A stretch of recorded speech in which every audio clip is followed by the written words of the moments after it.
So guys, another day, another video, we're going on. Today I've got a few of the wall lights going on at the minute, so we are returning some of these for a landscape contractor, Stylef. So what we have to do is basically sand the edge. So just to show you, on this one, we do an upturn on the machine. It basically means we do one side then the other side, and because the chuck isn't absolutely perfectly aligned, we get this like line that overlaps all the way through, so annoyingly it has to be sanded off. So the first thing I'm going to do is get on and sand these.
Right, so we've got now what I would call roughly sanded parts. So that means that the line, any visible lines in terms of anything that's going to come through the powder coat, etc., have been dealt with.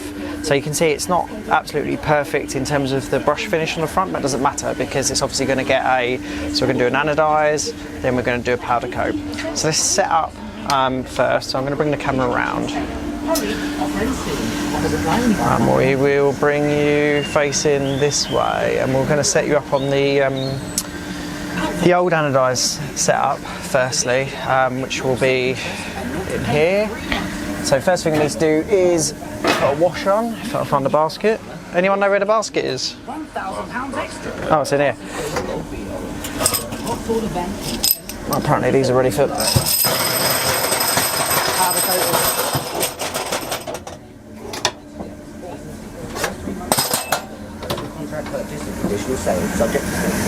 Right.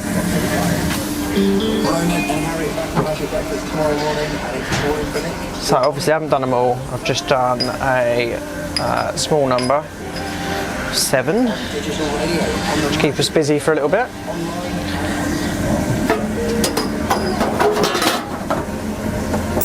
So that goes in the ultrasonic cleaner for 5 minutes. And then we'll start prepping for the next step. Right, so taking the door off the cabinet to make it a little bit more accessible. So what I've done, that's a wall light base with the hanger in there. And what we do is we basically do a quick dip, then in the rinse, then in the anodize. So I'll bring this out to here. Oh, hang on a minute. What's this?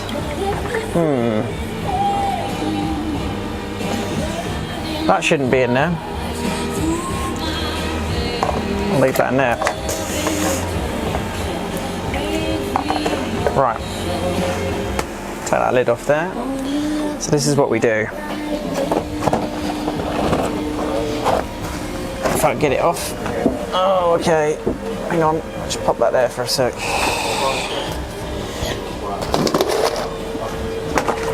Okay.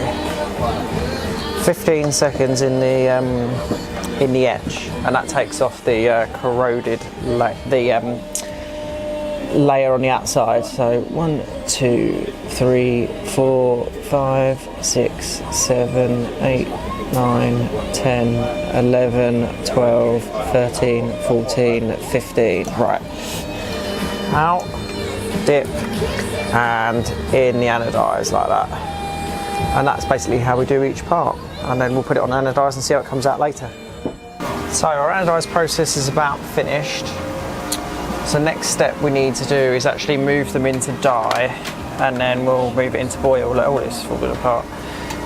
So we put the boiling tank on now at this point and drop off the top of that. And basically we take each part out, let it drain off a little bit, and then we're going to dip in the rinse water and then into the dye solution.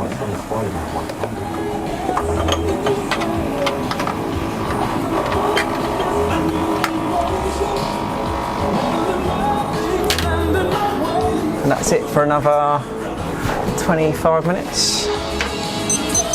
Do 25 minutes for dye normally? 30 minutes? Have you done it separate? Or are you putting it, are you doing the boiling with the dye? Or have you changed No, I've done it again? separately. I've done it separate. We used to do like an hour, didn't we? For dye? Yeah. I don't think so. Maybe that was with boil. That must have been with boil. boil. Yeah, it was about 30, I think. Yeah, I'll leave. I think we actually used to do 15. Yeah, No, I don't maybe. think that's enough. No. It doesn't really matter, does it? It's only. It's just whether or not it seals too early, because if it seals too early, then the colour won't stay on. It shouldn't do, because it's low temperature. Yeah. We'll see. So guys, that's post-anodised. So you see it's slightly navy blue rather than black, and that's more to do with how long we dye and the temperatures, etc., which is something we're going to get right when we do our next anodised process. But I mean, underneath it's, you know, protected. I mean, aluminium's pretty well, the grade that we choose is pretty well protected anyway, so it's not really a big problem.